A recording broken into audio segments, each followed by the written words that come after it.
And the rest of my family came up to me. And I was like, oh, I definitely know.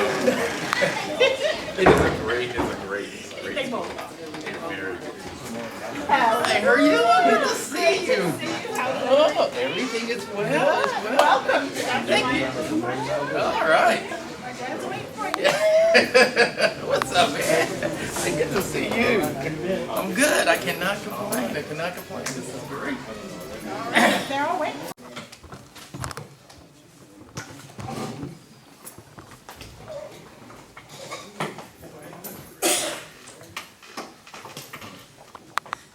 Again, thank you so much for being here, and I'm going to turn the meeting over to County Executive Sherman. Thank you very much. Oh, thank you.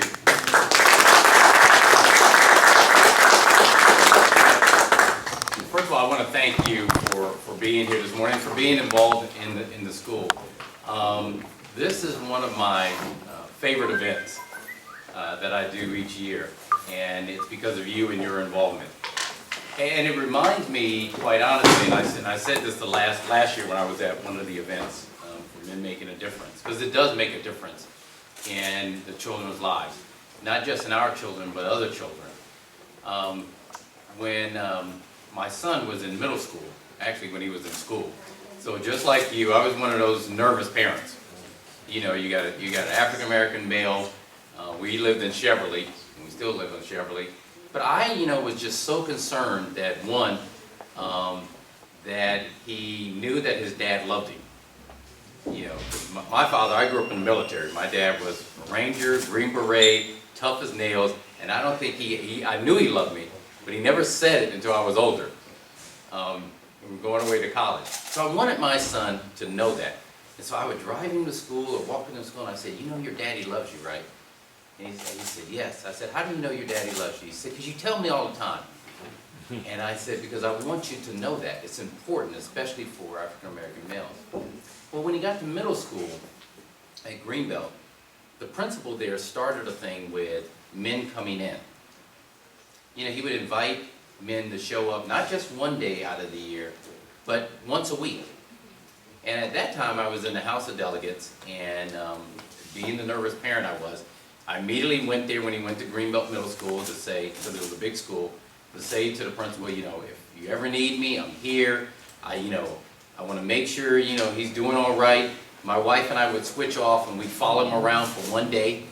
Once a month we show up unannounced and sit in class with him, just to make sure that that African American male did not fall through the cracks. Well, when I got to Greenbelt, I said to the principal, he's like, great, I'm glad you're an involved parent. And we've got this program where we're actually reaching out to the kids, and we want you to come in. So I showed up and, expecting to be with my son. And they said, great, we're glad you're here, Mr. Baker.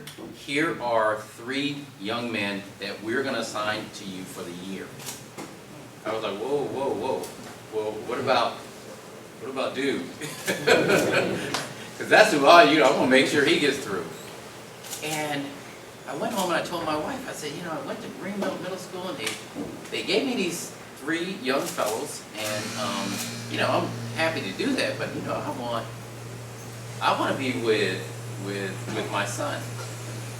And she said, what you don't understand is you are with your son. Not only are those children your children, but those are the children who are going to have an influence on your child. They're the ones, once you leave out of that building, that will take him in one direction or another. They're the ones that are going to be with him when we can't be there.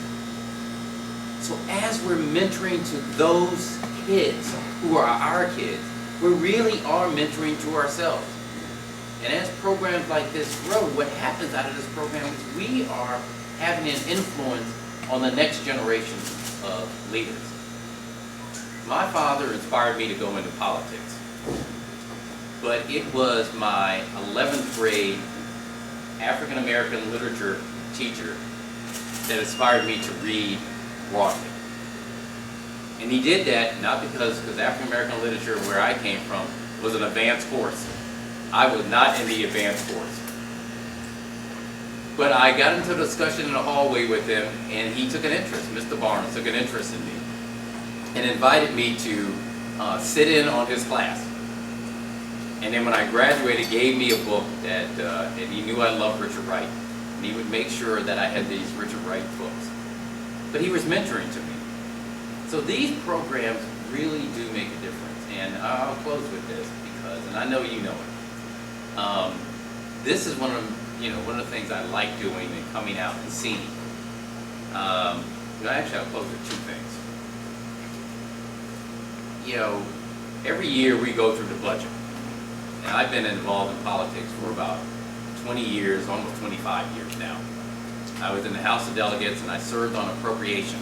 And on appropriation, like any committee, you have people who come in from legislative services, and they brief you on the budget. They're really smart individuals, and they talk about the budget and help you shape policy. And at the county level, it's the same way. In Annapolis, when I was there on the important committees, I almost never, in fact, I never saw an African-American male come in and do the budget. Now, there may be in judiciary, you may see some, but not the numbers, not a $17 billion budget on how you carve it up. And so when I got to the county, and I got my budget briefing, and my chief of staff and I were talking about this the other day because we just lost one of them. I saw 3 African-American males that were they were kicking ass. I just have to say it like that. They were the bomb. To see these young men in a $5 billion budget come in there and run through the numbers and give it, they were young African, and some had braids, some had short hair, one was an alpha, being an omega, that kind of, but I was just looking at them, I would just start smiling. I know they thought I was crazy. But just to see that, and to see those young men who are going to inspire, and they were all young, they were not yet 30, inspire others. So that's one thing. And then, finally for us, every morning when I wake up, I look at my iPad and I get a briefing. And I get a briefing on usually crimes that have occurred in the county overnight. And it is just really, it's get to the point where, I say a prayer before I open it up. Because you see so many of our young men, who have been killed, and so many of our young men who have committed crimes. And when you get a dose of that every single day, you just thought, really, what are we doing? What am I doing? And then I come here and I said, this is really, we're the saviors. We're the gap. It's not just just to say it does make a difference. It's going to inspire people, and that's the only way we're going to reach a lot of our folks. They got to see different walks of life and different hopes, and if not, we'll lose a generation. So I hope, I know it's a sacrifice on, like a lot of you, it's a holiday, but it does make a difference. We're so happy that you do this and make time for it. And I just came here really to thank you and applaud you for your hard work. Thank you very much.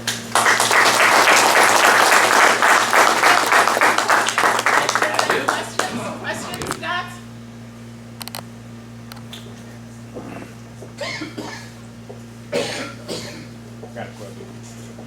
Got a question. In reference to like your nonprofit programs, grants and things of that nature, what do you have to do? And we have an organization, and we have like 200 kids in PG County Public Schools. And what do we have to do to apply? And what's your? Now I've looked at the website and applied to Derek Davis and a few of them, but they didn't accept me. But it's all good. And Get over it. that's my brother too. So what we have, Calvin Hawkins in the back is my senior advisor, and he can definitely, he's also correct. So what we did was, we have our community, it's our community grants, right, Calvin? Yes, sir. Our community grants that come out of the county. So there are 2 pots of money that help.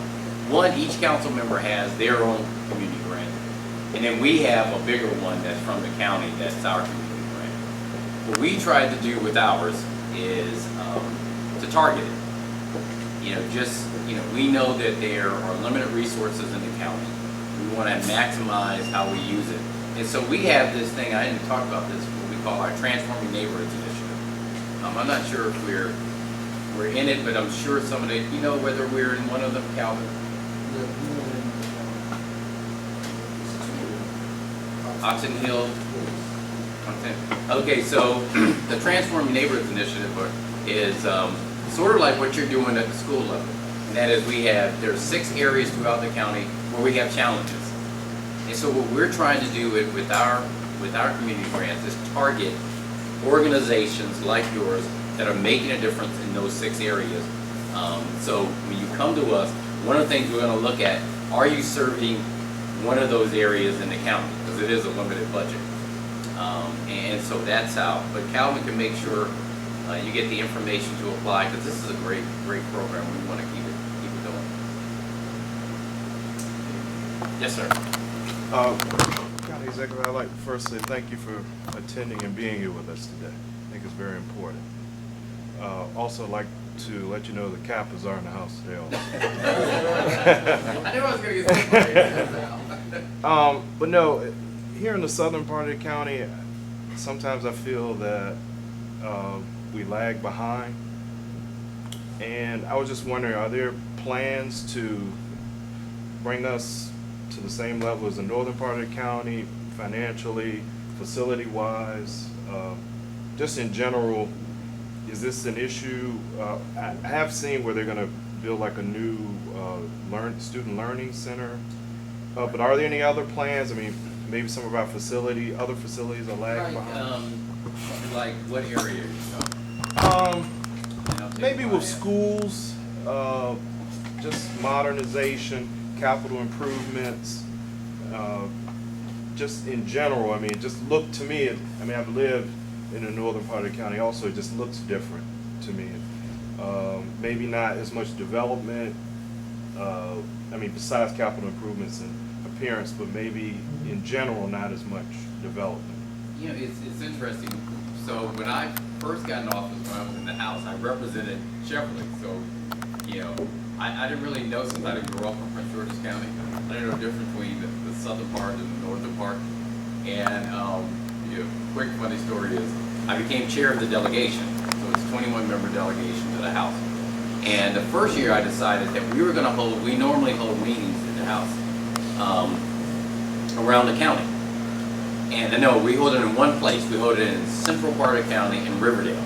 I decided I wanted to hold it around the county so make it easier for folks to come into testify to us. So we held it in the north in Laurel, we held it in Central Park, which was Landover, and then we came to Harmony Hall.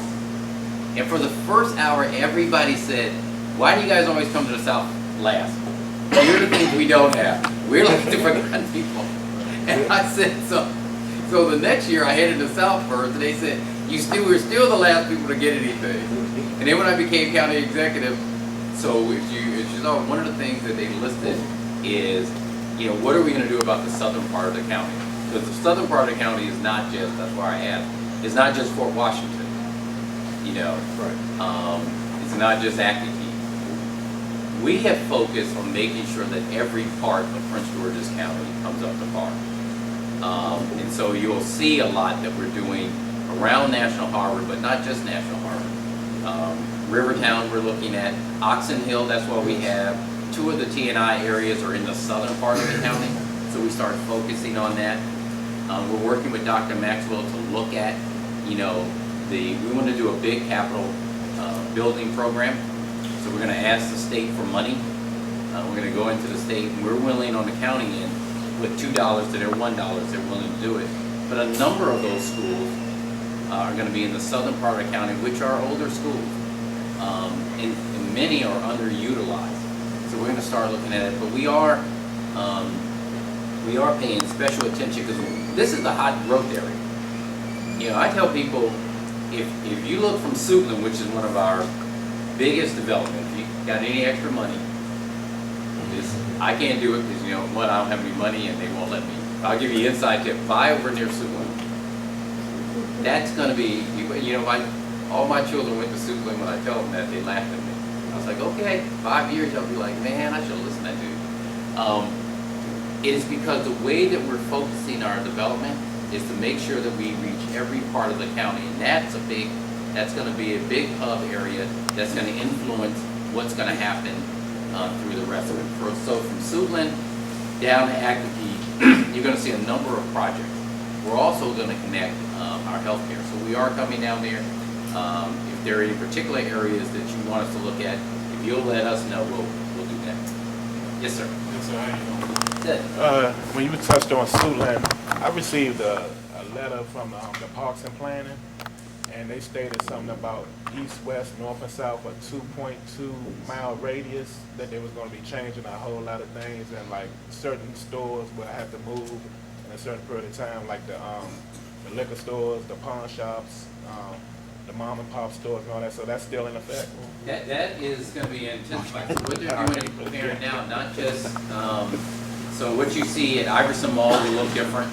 There's going to be a redevelopment of that mall itself. The county, along with private developers, are looking at how we rebuild that whole area around the, and when I say Suitland, I mean the Suitland area. So that Suitland Metro now becomes a hub for economic development. Much the same way you're going to see Largo. Like downtown Largo is there. You know, if you're in Largo right now, stay. Or don't sell. Because that right there would look like Bethesda or Rockville. That's done. The next phase is the Suitland area, which will then hopefully kick off from Suitland all the way down to Oxon Hills. But the stores around there, you know, it is gonna change. We're also going to see more federal government workers come to that Suitland area, and so it'll give us a chance to really blow it up. So that is it fair to say that stretch is going to be more so like a U Street corridor or something like that? That's a good example, like a U Street or an H Street, but even more so. Because if you think about it, if anybody was around, when we were doing U Street, you had to put the metro in there. So trying to get stores to stay in there while you tearing up the roads and trying to get people to say, listen, in 7 years, 10 years, but it really was 20 years, this is going to be hot. Nobody was buying that. The difference with down here in the established areas, with the exception of, you know, National Harbor, which we got to talk about, transportation coming in and out of there. But that Suitland area, the metro's already there, and you have 5 government enclaves. You have the Census Bureau, you have NOAA, you have Smithsonian, you have all these, you know, so you have a couple, and there's going to be more. So one, you have foot traffic. It's a stone's throw away from DC. You're on one of the major lines, which is the Green Line, and so yeah, it will be like a U Street or a H Street, but will develop much faster because one of the things you also have is really nice houses. So that'll have an impact on this part of the county. We're excited about that. What are some of your plans for the religious community out in the county and returning citizens coming from The faith community, in what way in the faith community? Well, I know it's hard for churches to come back to the county, or those that are trying to build in the county. They're running into many roads. So what are some of the things that not make it easy, but you know, that some of the roadblocks that they're hitting that they can get beyond? Well, what we try to do within the faith community is, and we've done this with the business community, with people who are developing a county. We created a new agency, not increased government, you know, but we made it smarter. So we did something like what they did in DC with their Consumer Regulatory Affairs. We created DeFi, which is even better. So it helps us with the permitting process. So if you're bringing in, you know, MGM, or you're bringing in, you know, Westphal, or you're bringing in one of these big developments, there's a way where you can get the permitting in one-stop shop. Well, the same thing with the faith community. You know, the faith community that's building out here, we're expanding there's a way that they can come into our departments of permits, inspection, and enforcement, DPI, and be able to go through a permitting process to help them expand and to build upon. We also want to work with the faith community on some of the projects we have here. We're going to tear down some apartments in Glen Arden and have a chance to redevelop that whole area, because once we put the hospital at Largo, that whole area changes. Not just Largo Metro Station, but Glen Arden, the Woodmore Town Center. But what we're trying to reach out to the faith community to say is, wow, you know, this is an opportunity for you to come in and help us develop. Same thing is from the heart, where they are is in a major area that has potential to be developed. Great, you know, citizen, great part of our community. Why can't we work with the faith community and say, okay, what do you want to see in this area, which we're going to develop and do that? So we are working with them. Second part of the question. Re-entry program. I know in DC they have a program called Project Empower. All right. Is it something comparable in the county? Yeah, we are working with our, what is it, youth strategies? We had our Youth Strategies Initiative, which is combining with our returning citizens, is what we call it, program. But that's one where we're putting a lot of time and effort into, because we're going to have a number of people who are returning citizens who have been incarcerated are going to return to our community, even more so than what you see in DC. So what happens when those individuals come back? How do we make them productive parts of the community? And how do we make sure those folks can get jobs? And so Barry Stanton, you know, our DCAO for public safety, is heading the initiative. This is a big concern of the state's attorney, Angela Alsobrook, so we're working together with them. And we're looking in the faith community and the nonprofit to make sure that we have, but that is going to be a big part of it. And a big part of what you're doing now is mentoring a lot of these young people whose father, uncle, brother are going to be returning. And so having them, you know, with their head straight as these folks come in is going to be important. Thank Yes, you sir. so much. Oh, one One more more. question. Sorry, go No, ahead. I'm sorry. I appreciate you being here today and interested in everything you're saying. And I actually work at the Census Bureau. I've been there a while, so when I hear you say stuff like school and development, we've been hearing that.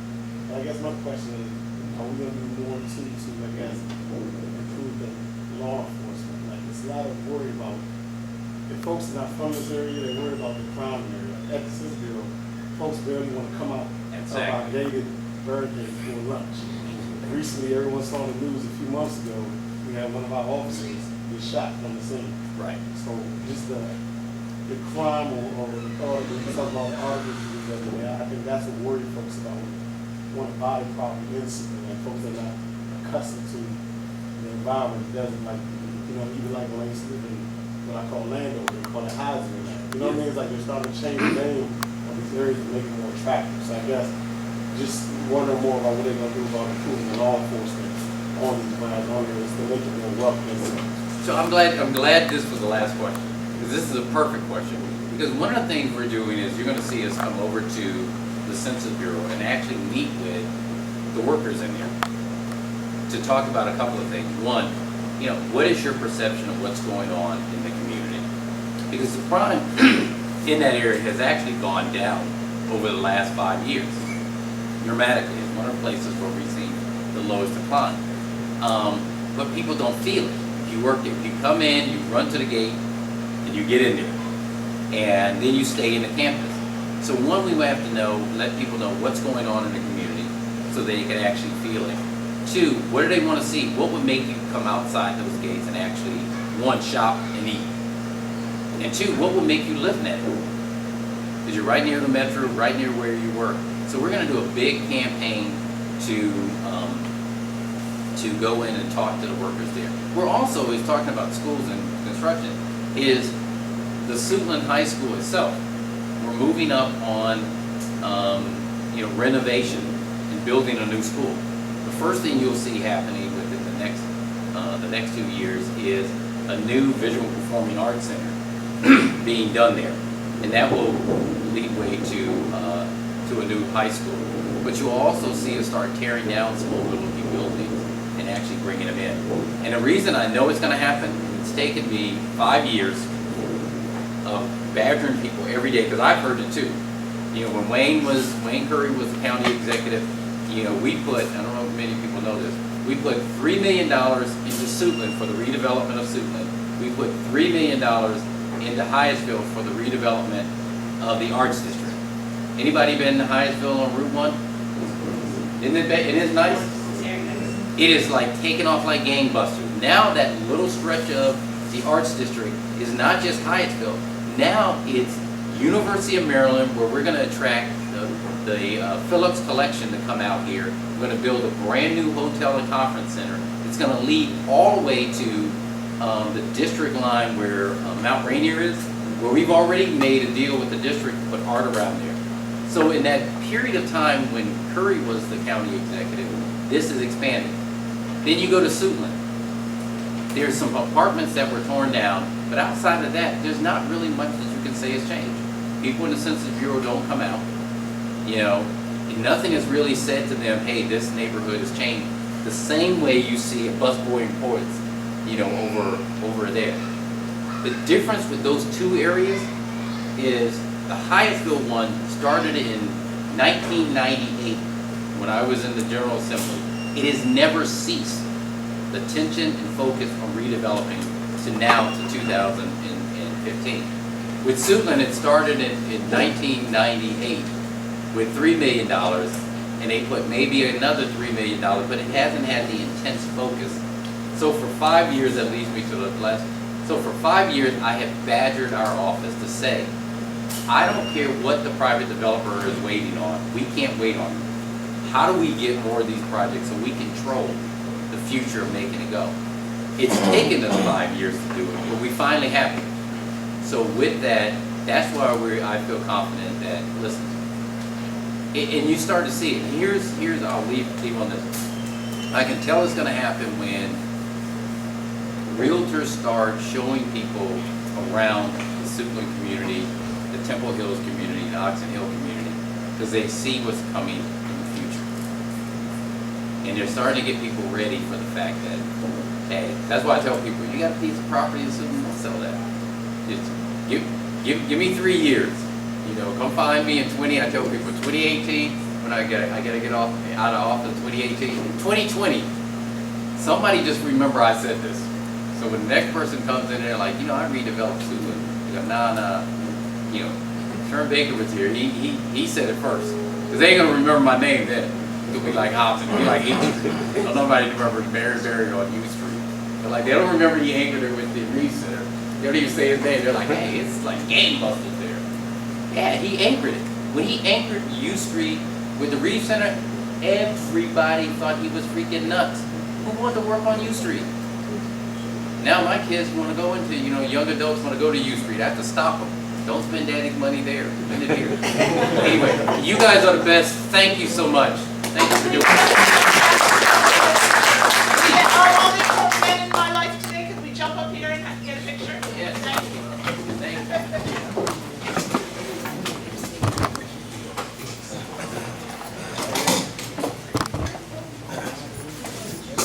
Hey, how you doing? How you been? Been all right, I'm just thinking about you. Anniversary of that March. You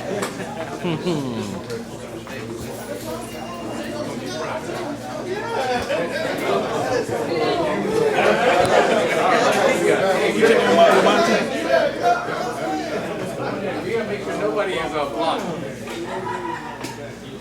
Calvin, you gonna make sure everybody can see? We gotta, so this is fair, we gotta make sure the captains can be seen. I don't want nobody come and say, you know, bro. Young brother back in the white. We can't see you. Go right here. Come on, USA. Come up front. USA, you tall enough, I'm Cal. always trying to hide. You know right there. Yeah, we can see you now. So around here we say fromage, please. 1, 2, 3, fromage. That's our French. Français. Tout le monde doit parler français. Anybody else? Thank you. Thank you.